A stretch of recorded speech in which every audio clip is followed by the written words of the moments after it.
Salut à tous et bienvenue sur Clap de Fin. Aujourd'hui, nous allons parler de 3 des sagas cinématographiques les plus connues au monde. Je parle bien évidemment de Harry Potter, Star Wars et Le Seigneur des Anneaux. Alors je vais vous montrer en détail pourquoi je pense que les 3 histoires suivent les mêmes principes et qu'elles se ressemblent beaucoup plus qu'on pourrait le penser.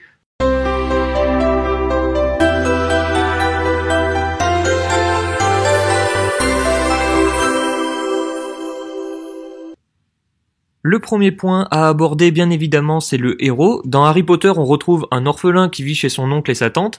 Dans Star Wars on suit Luke Skywalker qui vit aussi chez son oncle et sa tante.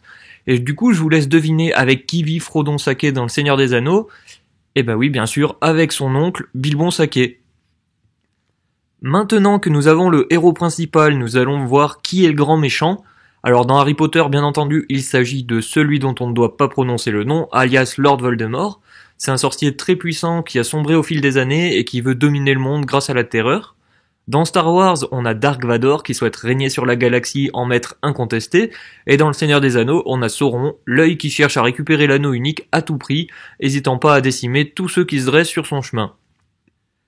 Et en parlant d'anneau unique, c'est ici notre troisième point, l'objet qu'on voudrait bien avoir. Alors dans Harry Potter, ils ont la baguette magique qui permet bien sûr de lancer des sorts, et dans Star Wars, ils ont les fameux sabres laser qui permettent de se battre un peu comme des ninjas mais en bien plus stylé, et enfin dans Le Seigneur des Anneaux, il y a l'anneau unique qui permet d'être invisible quand on le porte.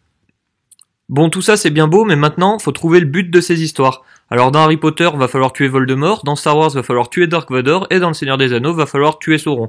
Bon ok, c'est une vision un peu allégée de l'histoire, mais en gros c'est ça. Et du coup, pour réussir sa quête, le héros, il faut mieux qu'il soit aidé par un vieux sage. Alors dans Harry Potter, du coup, on a Dumbledore qui va l'aider justement à accomplir sa tâche. Dans Star Wars, on va avoir Yoda.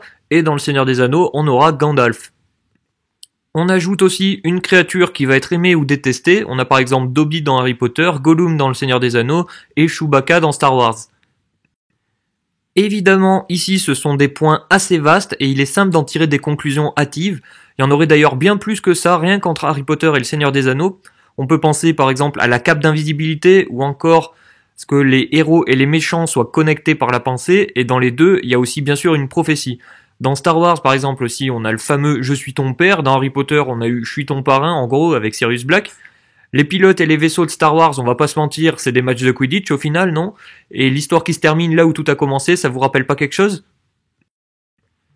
Bien entendu, c'est une vidéo en partie ironique et il faut pas tout prendre au premier degré, je vous vois déjà venir avec vos phrases du style « Non mais Harry Potter ça a rien à voir franchement, Ron et Sam c'est pas du tout les mêmes personnages ». Bon allez, je vais pas vous laisser comme ça, j'en ai encore un peu en réserve concernant d'autres sagas qui malheureusement se sont en général bien plantées au cinéma. Dans Eragon par exemple, on a Brom qui incarne le vieux sage, Saphira, c'est le dragon d'Eragon, vous savez, c'est l'objet cool, ben là pour le coup c'est un dragon, et on a aussi une histoire à la Je suis ton père et un méchant iconique. Dans À la croisée des mondes, on a un objet bien à part, l'alétiomètre, qui permet de révéler la vérité. Bref, c'est des petits points qui sont au final partagés par énormément de sagas cinématographiques et littéraires. Personnellement, c'est pas ce qui m'empêche d'apprécier une œuvre, et j'aime autant Harry Potter, Star Wars et Le Seigneur des Anneaux, qui sont des œuvres mythiques. C'est tout pour aujourd'hui, j'espère que la vidéo vous a plu, n'hésitez pas à liker et à mettre en commentaire les autres similitudes que j'ai pas mises, il y en a plein d'autres, je le sais, mais ça aurait fait une vidéo beaucoup trop longue. Ciao et à bientôt sur Clap de Fin.